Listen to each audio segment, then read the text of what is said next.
लेकिन ये दूरी फिर भी बनी रही।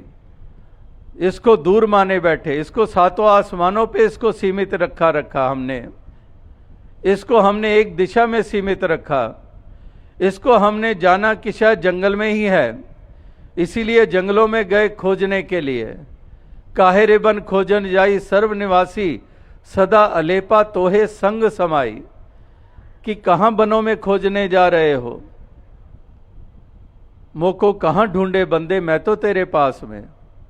कि मुझे कहाँ ढूंढ रहे हो, जंगलों में वीरानों में कहाँ ढूंढ रहे हो, मैं तो तेरे पास में। सर्वनिवासी सदा अलेपा तोहे संग समाई, कि तेरे संग है। तो इस तरह से इसको करीब जान ले, और जो इसको करीब जान लेता है यानी कि खुदा से दूरी मिट गई। और जब खुदा से दूरी मिट गई तो फिर इसके बंदों से भी दूरी मिट गई। इससे समीपता नहीं बनी थी, इससे नाता नहीं जुड़ा था, इसलिए इसके बंदों से भी दूरी बनी हुई थी। इसलिए हमने इन बंदों से भी फासले बनाए हुए थे। तू पंजाबी है, मैं सिंधी हूँ, मैं गुजराती हूँ, तू राजस्थानी है, मैं हिंदुस्तानी हूँ, तू पाकिस्तानी है। इस तरह से तू चीनी है, तू जापानी है, तू अमेरिकन है, तू यूरोपियन है, तू अरबी है, तू फारसी है। इस तरह से ये दूरियां बनी हुई थी। मैं ब्राह्मण हूँ, तू क्षत्रिय है, तू वैश्य है, तू हरिजन है, इत्यादि। इस तरह से ये दूरियां बनी हुई थी। जैसे कल भी कहा कि रंग नस्ल के लिहाज से भी दूरियां, तो जब खुदा से नज़दीकत बन गई तो फिर इंसानों के दरमियान भी दूरियां मिट गईं। तो इसलिए इस खुदा से नज़दीकत बन जाए ताकि इंसानों से भी नज़दीकत बन जाए, और फिर इंसानों से नज़दीकत बन गई तो फिर असली इबादत हमारी हो गई।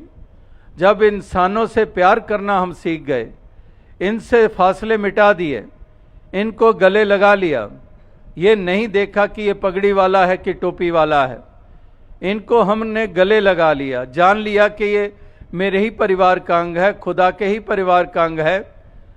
जो वसुदैव कुटुंबकम का जिक्र है, जो पहला सबक है किताब हिदा का कि मखलूक सारी है कुंबा खुदा का, अब वो अवस्था बन गई है, अब नज़दीकत बन गई है, अब ये दूरी बाकी नहीं रही।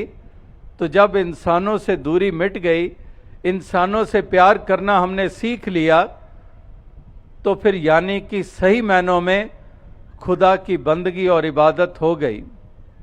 जैसे वो शायर ने कहा है कि सर झुकाने से नमाज तो अदा हो जाती है, लेकिन इबादत के लिए दिल झुकाने पड़ते हैं। कि केवल सर झुका लिया तो नमाज तो हो गई अदा, लेकिन सच्ची इबादत, सच्ची बंदगी के लिए तो दिल झुकाने पड़ते हैं। और दिल वही झुकते हैं जिनमें प्यार बसता है, जिनमें प्रेम बसता है, वही झुकते हैं। वरना तो अहम से भरे होते हैं, अभिमान से भरे होते हैं, अहंकार से भरे होते हैं।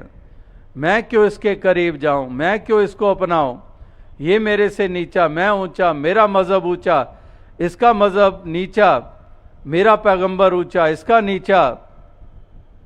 इस तरह से मेरी जाति ऊंची, इसकी जाति नीची। इस तरह से अहम में चूर रहते हैं।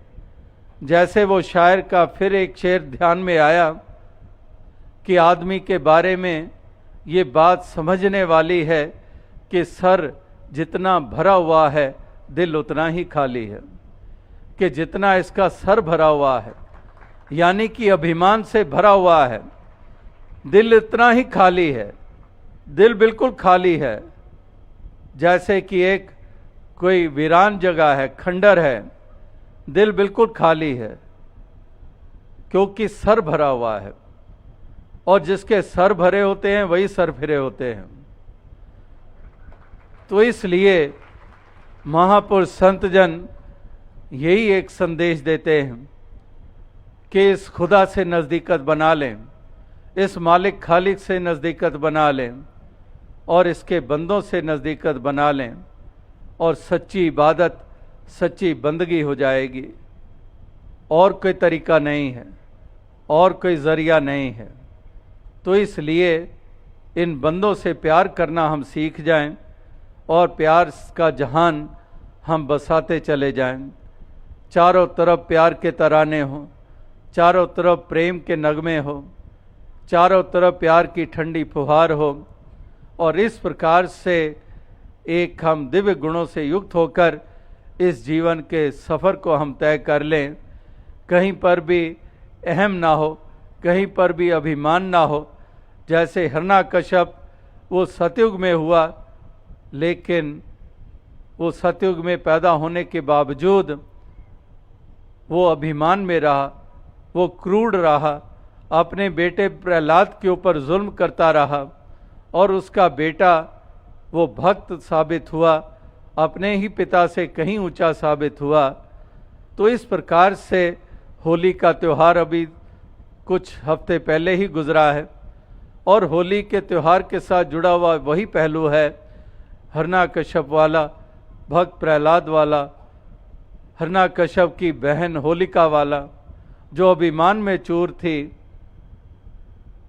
और इसलिए उसी अभिमान के कारण उसने अपने आप का अंत कर डाला, और भक्त प्रहलाद की जय जयकार हो गई। तो इस तरह से इस अहम से ऊपर उठ